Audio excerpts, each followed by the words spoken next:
entrou em deficiência algumas. Pois bem, como ao meu espírito. Também na minha história, para o meu pai era um absurdo determinadas coisas, e ele nos criou dessa maneira. Eu comecei a enxergar aquilo como um absurdo.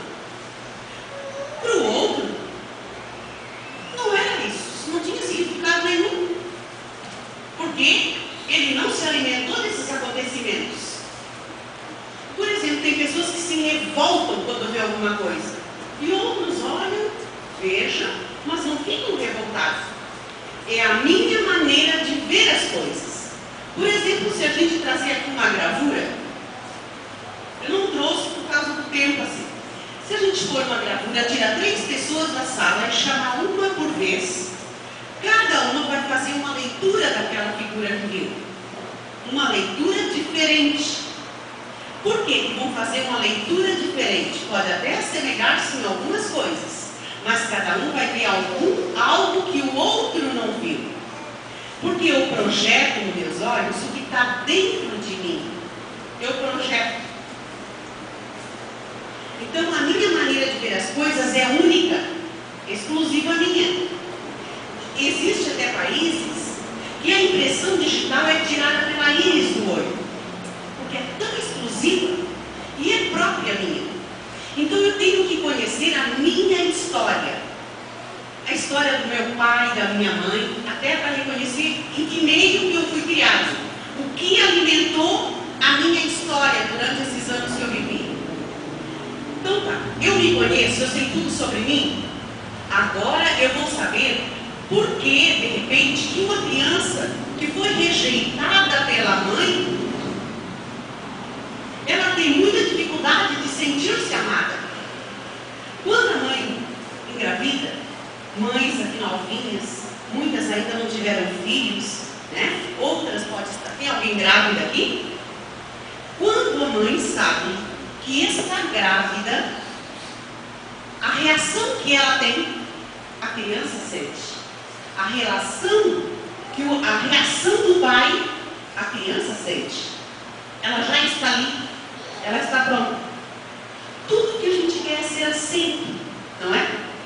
Quando a gente vai no encontro, numa reunião, quando diz assim, fulano chegou, se tu olhar alguém que franziu o nariz e tu viu, como é que tu te sente nesse ambiente? E a criança ali sente tudo.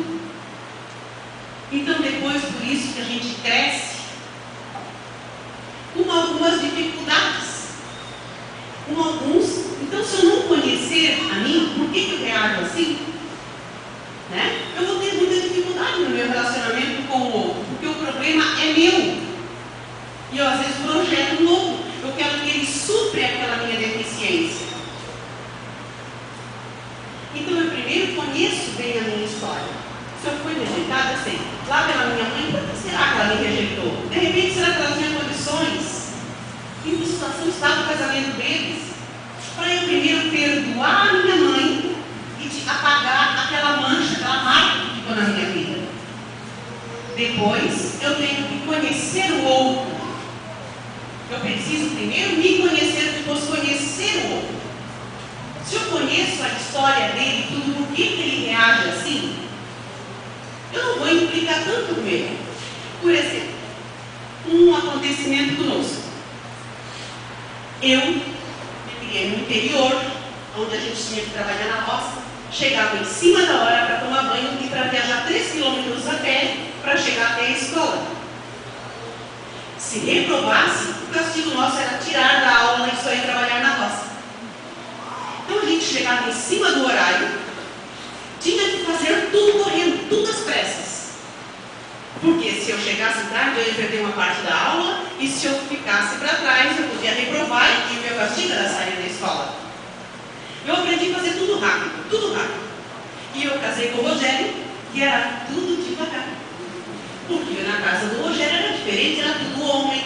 Mas ele tinha 2 tias solteiras e uma tia viúva que ficavam lá ajudando.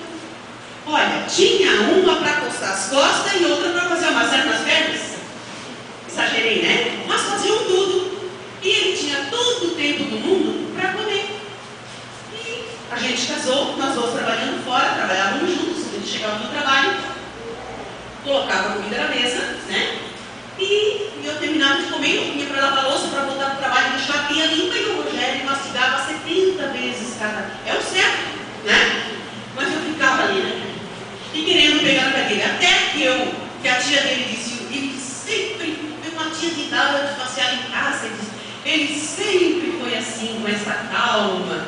E eu vi, não é acaso que Deus colocou esse homem na minha vida. Se eu tivesse colocado com outro, acelerado como eu, você dá com os burros na água muitas vezes. Então, quando a gente se encontra, não é por acaso. Não é por acaso. Não é, não, esse não serve para mim, não. Foi esse. Porque quando a gente é jovem, não é? A gente veja todo homem, toda mulher, e tudo bem. Mas enquanto a gente não vê aquele que dá aquela reação na gente, né? Não é assim? Vai num baile e está cheio de mulheres, mas enquanto não viu aquela, não dá uma reação química, não é? Precisa ter uma reação química, o coração acelera, frio na barriga, não é? E as mulheres também são assim. Então, às vezes a gente pensa, fica com ciúmes. Não, quando o Rogério conheceu a mim, não existia só eu de mulher, tinha muitas outras. Com certeza, muito mais bonita, muito mais atraente, mas ele e eu a ele. Então, a gente se encontrou, não foi por acaso. De repente, o que eu não tenho, ele tem, o que ele não tem, eu tenho. E daí a gente se completa. Se não existisse um fio positivo e um negativo, esse ventilador funcionava? A luz acendia? Procure descobrir a qualidade do outro e ver se ela não falta em você.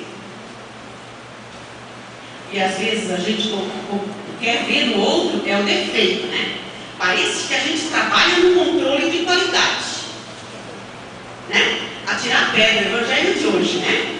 Tu não faz isso, tu não faz aquilo, tu não faz aquilo outro, e a gente esquece de lembrar o que o outro faz. Como o nosso cérebro, né? Ele é burro, ele tem na cabeça, ele tem aquilo que eu coloco, é igual o cérebro do computador. Ele tem lá aquilo que é colocado, se não for colocado, não tem lá. Então, eu começo a procurar no outro defeitos. Quanto mais eu falo dos defeitos, mais defeitos eu vou ver nele, porque é isso que eu busco. Se eu começar a querer ver as qualidades dele, eu vou encontrar um monte, porque é isso que eu busco. Eu quero ver as qualidades dele, eu quero ver o que ele tem de bom e não o que ele tem de ruim. Se o marido chega em casa, como o Rogério falou, os calçados sujos, a mulher terminou de limpar a casa, de repente na casa dele, eles andavam assim. E ele nunca ajudou a mãe dele a limpar a casa. Ele não percebeu o trabalho que dá. Se de repente ele tivesse ajudado, ele tivesse limpado, meu Deus, ele saberia cuidar. Então fale com um jeitinho, querido, passei pano tudo, põe esse chinelo aqui. Faz isso umas quantas vezes, daqui a pouco ele aprende. Se ele não aprender, oferece a Deus, porque eu também tenho tantos defeitos que ele já me falou e que eu não consegui mudar, né? Aqueles nossos que a gente carrega junto, né? Nossos amigos para sempre, né? Os nossos defeitos. Então a gente vai aprender a conviver ressaltando a qualidade do outro. E o defeito do outro, se eu não consigo mudar, eu vou oferecer nos pés da cruz de Jesus. Olha quanto que ele sofreu por nós e foi tão misericordioso. E eu quero que ele tenha misericórdia de mim, que os outros tenham misericórdia de mim, mas eu não tenho nada. Eu não quero aceitar aquelas. E daí, essas coisinhas vão indo, vão indo, vão indo. Olha, se a gente não varrer a casa 1 dia, 2 dias, 3 dias, não é? Vai o quê? Acumulando sujeira. Depois que acumula bastante sujeira, de repente num dia só eu não limpo, e vai ter sujeira que eu não limpo mais. Então por isso no dia a dia nós temos que sempre fazer essa limpezinha na nossa vida a dois.